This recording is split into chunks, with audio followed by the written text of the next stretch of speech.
हाय दोस्तों, मैं आपको बता दूं कि एक नया रूल आया है जीएसटी के अंदर and the name of the rule is 86B।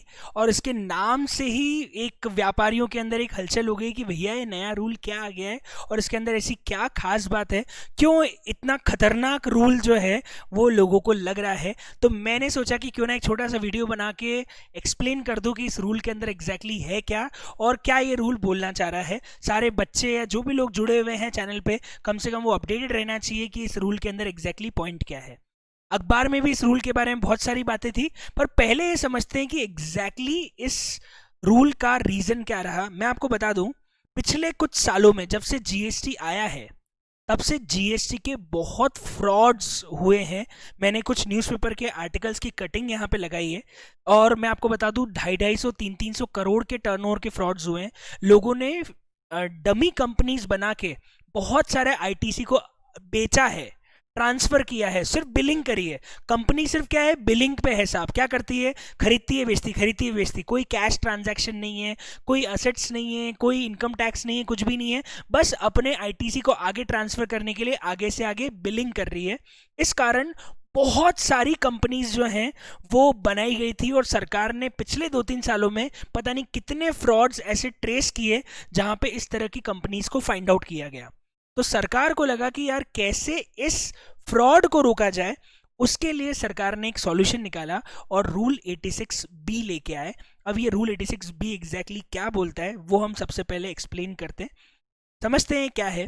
Rule is effective from 1 जनवरी। पर ये रूल एग्जैक्टली बोलता क्या है, कोई भी रजिस्टर्ड पर्सन जिसकी value of taxable supply other than exempt and export per month 50 lakh रुपए को एक्सीड कर रही है। 50 लाख की लिमिट है साहब। पर मंथ अगर आपकी टैक्सेबल सप्लाई 50 लाख को एक्सीड कर रही है तो आपके ऊपर रूल 86B लगेगा। और रूल 86B एग्जैक्टली बोलता ये है कि tax payer can not use ITC in excess of 99% of output liability. क्या बोला इस रूल ने कि टैक्स पेयर अपनी आउटपुट लाइबिलिटी का 99% ही आईटीसी से यूज कर सकता है। मतलब एग्जैक्टली उसे 1% कैश डिपॉजिट करना पड़ेगा। सर कुछ समझ में नहीं आया। अभी अपन एग्जाम्पल लेंगे, मैंने बहुत सारे एग्जाम्पल्स रखे ताकि चीजें और अच्छे से क्लियर हो जाए। पहला एग्जाम्पल तो ये कि किन कंपनीज पे रूल एप्लीकेबल होगा। तो एग्जाम्पल 1 जो है उसके अकॉर्डिंग कंपनी का प्रीवियस ईयर का टर्नओवर 2 करोड़ है। उसने जनवरी मंथ में जीएसटी फाइलिंग की बात की है। उन्होंने बोला है कि एक्सपोर्ट टर्नओवर कंपनी का 5 करोड़ है, एग्जम्प्टेड टर्नओवर 6 करोड़ है, टैक्सेबल टर्नओवर सिर्फ 40 लाख रुपए जनवरी का। क्या इसके ऊपर रूल 86B अप्लाई होगा? जी नहीं, क्योंकि हमें सिर्फ टैक्सेबल टर्नओवर 50 लाख से ऊपर चाहिए। सेकेंड एग्जाम्पल देखो, एक्सपोर्ट टर्नओवर 50 लाख है, एग्जाम टर्नओवर 30 लाख है और टैक्सेबल टर्नओवर 75 लाख है। क्या इनके ऊपर रूल 80B अप्लाई होगा? जी हाँ। और इनके ऊपर रूल 86B इसलिए अप्लाई होगा क्योंकि इनका टैक्सेबल टर्नओवर 50 लाख को क्रॉस कर गया। तो अगर टैक्सेबल टर्नओवर 50 लाख को क्रॉस कर जाता है तो आपके ऊपर रूल 86B अप्लाई हो जाएगा, टैक्सेबल टर्नओवर। सर अब 86B अगर अप्लाई हो गया तो आप हमें ये एक्सप्लेन कीजिए कि इसमें होगा क्या। तो इसके लिए मैंने एक छोटा सा एग्जाम्पल और बनाया है। मान लेते हैं कंपनी का टैक्सेबल टर्नओवर 75 लाख है और उसका रेट ऑफ जीएसटी 12% है और कंपनी के पास में 12 लाख रुपीस का आईटीसी बैलेंस पहले से पड़ा हुआ है। अगर हम इनके ओल्ड रिजाइम की बात करें, मतलब अगर ये रूल नहीं था तो मुझे 9 लाख रुपए की ग्रॉस लाइबिलिटी थी और 12 लाख के आईटीसी में से मैं 9 लाख का आईटीसी यूज करके जीरो कैश भरूंगा। लेकिन अगर मेरे ऊपर रूल 86B अप्लाई हो जाता है तो मैं 9 लाख के टैक्स का 99% ही आईटीसी से भर सकता हूं। मतलब अल्टीमेटली 9 लाख के टैक्स का 1% मुझे कैश में डिपॉजिट कराना पड़ेगा। 9,000 रुपए मुझे इन एनी केस कैश में डिपॉजिट कराने पड़ेंगे, चाहे मेरे पास आईटीसी का बैलेंस बहुत सारा भी क्यों ना पड़ा हो। इससे होगा क्या? इससे होगा ये कि जो कंपनी सिर्फ बिलिंग बनाने के लिए खड़ी की गई थी, जिनके ऊपर कोई टैक्स लायबिलिटी नहीं थी, वो सिर्फ अपने आईटीसी का बैलेंस यूज करके आगे बिल फाड़ रहे थे, अब वो डमी कंपनीज को कैश में टैक्स डिपॉजिट करना पड़ेगा। और ये डमी कंपनीज कैश लाएगी कहां से? अल्टीमेटली कैश आउटफ्लो होगा तो कंपनी को नुकसान हो जाएगा और ये डमी कंपनीज बंद हो जाएगी, ऐसा सरकार का अनुमान है। और इसी कारण इस पर्टिकुलर रूल 86B को लाया गया। पर सर ऐसा बोलते हैं ना कि गेहूं के साथ गुण भी पिसता है, तो क्या ऐसा होगा कि जो जेन्युइन टैक्स पेयर्स हैं उनको भी नुकसान होगा? क्या उन्हें भी नुकसान होगा? यहां पे बहुत लोग आते हैं, क्या रूल 86B अप्लाई सब पे होगा? ये क्वेश्चन का आंसर अब मुझे देना है और इसका आंसर आपको नीचे मिलेगा कि ये रूल 86B किन किन के ऊपर एप्लीकेबल नहीं है। ये बहुत इंपॉर्टेंट है, किन किन के ऊपर रूल 86B एप्लीकेबल नहीं है।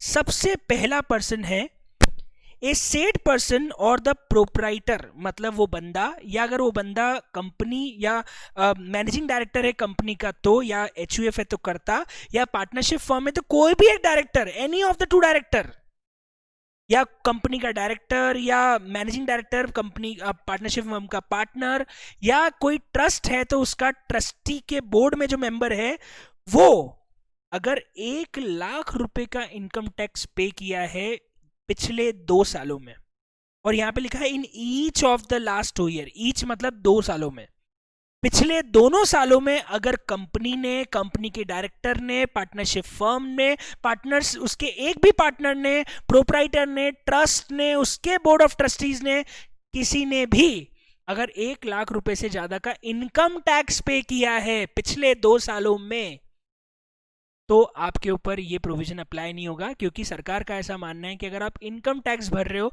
मतलब कम से कम ये कंपनी फर्जी तो नहीं है। अगर कंपनी डमी होती, फर्जी होती, तो इनकम टैक्स की लायबिलिटी क्यों भरती? वो कंपनी सिर्फ बिलिंग कराने के लिए पैदा हुई होती तो इनकम टैक्स क्यों भरती? अगर वो इनकम टैक्स भर रही है मतलब कंपनी जेन्युइन है, कंपनी फर्जी नहीं है।